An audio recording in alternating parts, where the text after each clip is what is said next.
رسولان بیرته عیسی ته راغلل او هر څه چې هغوی کړي او کوم تعلیم چې یې ورکړی و هغه یې ترې خبر کړ. دومره ډېر خلک تلل او راتلل چې عیسی او شاګردانو یې دومره وخت هم نه درلود چې ډوډۍ وخوري.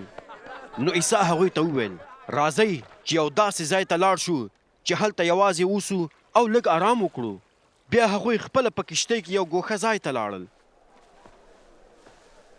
خو ډېرو خلکو هغوی ولیدل چې روان وو او هغوی وپېژندل او خلکو د ټولو ښارونو نه په پښو باندې هغه ځای ته ورمنډې کړې او د هغوی څخه مخکې هلته ورسېدل. کله چې عیسی د کښتۍ څخه ښکته شو او د خلکو یوه لویه ګڼه ګوڼه یې ولیدله نو زړه یې ورباندې وسوځېده ځکه چې هغوی د بې شپونه پسونو په شان وو. نو هغوی ته یې د ډېرو شیانو په هکله تعلیم ورکول پیل کړل. کله چې ماښام شو نو شاګردان یې ورته راغلل او ورته ویې ویل دا ځای د دښتې په شان دی او ناوخته شوې ده. خلک رخصت کړه چې شاوخوا کلیو بانډو ته لاړ شي او ځانونو ته د خوړلو لپاره کوم څه واخلي. خو عیسی وویل تاسو خپله هغوی ته څه ورکړئ چې ویې خوري. هغوی ورته وویل آیا موږ لاړ شو او هغوی ته د سپینو زرو په 200 سکو ډوډۍ واخلو او ورې کړو چې ویې خوري؟ عیسی د هغوی څخه پوښتنه وکړه ستاسو سره څومره ډوډۍ شته؟ لاړ شئ او ویې ګورئ. کله چې هغوی ولیدل نو هغه ته یې وویل زموږ سره 5 ډوډۍ دي او 2 میان. بیا عیسی خپلو شاګردانو ته امر وکړ چې خلک ډله ډله په شنو وښو باندې کېنوي. نو خلک په کتارونو کې ډله ډله کېناستل او په هره ډله کې 100 او 50 تنه وو. بیا عیسی هغه 5 ډوډۍ او 2 میان راواخیستل، اسمان ته یې وکتل، د خدای شکر یې ویست او ډوډۍ ماتې کړې.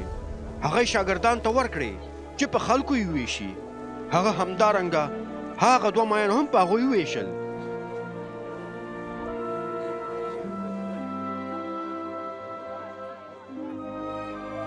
هغوی ټول وخوړل او ماړه شول.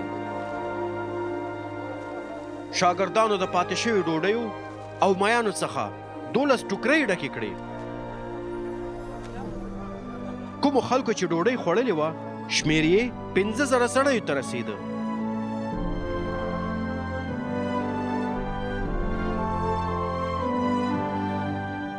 بیا عیسی خپل شاګردان مجبور کړل چې کښتۍ ته وخیږي او د هغه څخه مخکې د دریاب بلې غاړې بیت سیدا ته لاړ شي. عیسی هلته پاتې شو تر څو خلک رخصت کړي. کله چې عیسی د هغوی سره خدای پاماني وکړه نو په خپله غره ته وخوت چې دعا وکړي.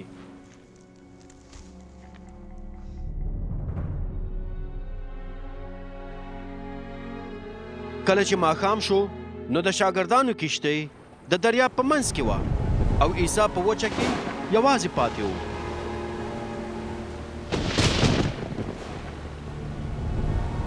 عیسی ولیدل چې شاګردان یې په ډېر زحمت سره کښتۍ بوځي ځکه چې باد ورته مخامخ و. سحر وختي چې لا تیاره وه عیسی د اوبو د پاسه ګرځېده او شاګردانو ته ورغی. هغه غوښتل چې د هغوی له څنګه تیر شي، خو کله چې شاګردانو هغه ولید چې د اوبو د پاسه روان دی نو فکر یې وکړ چې دا د مړو ارواح ده.